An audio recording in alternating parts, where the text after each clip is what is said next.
ایک بدو آئے، ایک صحابی آئے، یا رسول اللہ میرا باپ میرے مال کو خرچ کر دیتا ہے، مجھ سے پوچھتا نہیں ہے۔ تو ہم نے کہا بلاؤ اسے۔ ان کو جب بلایا گیا تو اس نے پوچھا کیوں بلا رہے ہیں؟ کہ تیرے بیٹے نے شکایت کی۔ تو ان کو اتنا دکھ ہوا، انہوں نے چند اشعار پڑھے دل ہی دل میں، زبان پہ نہیں، دل ہی دل میں، اور مجلس میں آ گئے۔ جب پہنچے دربار رسالت تو جبریل آئے ہوئے، یا رسول اللہ تعالیٰ کہہ رہے ہیں اس کا مسئلہ بعد میں سنیں، اس سے کہیں وہ شعر سنا جو تو نے بیٹے کے گلے میں کہے ہیں اور اب تیری زبان سے ادا نہیں ہوئے پر تیرے اللہ نے سنے۔ تو آپ نے اس سے فرمایا اچھا بھئی تیری گل تو میں بعد سنوں گا، تو پہلے میں نے شعر سنا۔ انہوں نے کہا اشہد انک رسول اللہ، میں گواہی دیتا ہوں آپ اللہ کے رسول ہیں۔ یا رسول اللہ میں نے دکھ میں چند اشعار زبان سے نہیں دل ہی دل میں دہرائے تھے اور آپ کے رب نے عرشوں پہ سنا، واقعی آپ کا رب بھی سچا اور آپ بھی سچے۔ آپ نے کہا کیا کہا تھا؟ کہا میرے بیٹے جس دن تو پیدا ہوا ہم نے اس دن اپنی ذات کے لیے جینا چھوڑ دیا، ہم نے تیرے لیے زندگی کا سفر شروع کیا، تجھے ٹھنڈی چھاؤں میں بٹھانے کے لیے گرم ہواؤں سے لڑا، تمہیں ٹھنڈی ہواؤں سے بچانے کے لیے برفانی راتوں میں کام کیا، تیری ایک مسکراہٹ دیکھنے کے لیے ساری رات تڑپا، ساری رات اپنے آپ کو کوہلو کے بیل کی طرح اپنی ساری جوانی کا رس نچوڑ کے تیری ہڈیوں میں ڈال دیا۔ میں بوڑھا ہوتا گیا، تو پروان چڑھتا گیا، میری کمر جھک گئی، تیری کمر اٹھ گئی، میری ٹانگوں سے جان نکل گئی، تیری ٹانگیں مضبوط ہو گئی، میرے ہاتھ کانپنے لگے، تیرے ہاتھ مضبوط ہوئے، میں لڑکھڑانے لگا، تو اترانے لگا، تو مجھے خیال آیا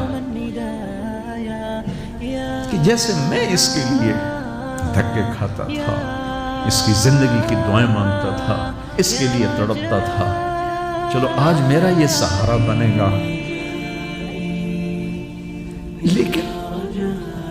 جب تجھ میں جوانی کی لہر دوڑی اور مجھے بڑھاپے نے کھا لیا،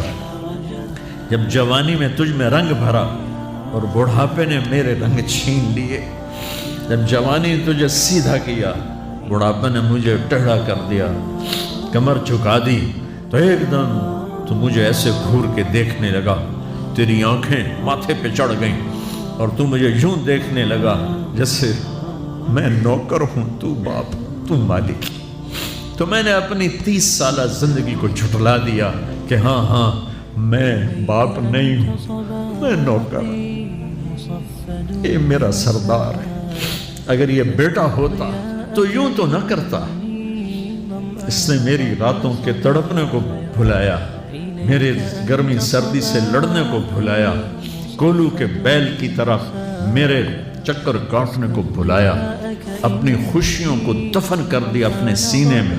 قبرستان بنا دیا اپنے سینے کو، اپنی خواہشات کا اور اپنی خوشیوں کا، اور آج تو مجھ سے ایسے بات کرتا ہے جیسے میں نوکر ہوں اور تو میرا آقا ہے۔ اچھا میرے بیٹے میں نوکر سہی، تو سب، پر میں تیرا پڑوسی تو، بندہ پڑوسی سے پوچھ ہی لیتا ہے کیا حال ہے، کوئی ضرورت تو نہیں، اتنا ہی پوچھ لیتے۔ دیکھو میں آج رو رہا ہوں، یہ بڑے دردناک اشعار ہیں، میری اردو میں اتنی وسعت نہیں ہے کہ میں ان اشعار کا درد سمجھ سکوں اردو کے الفاظ میں، لیکن اتنا بتاتا ہوں کہ میرے نبی روتے روتے ہچکی لگ گئی،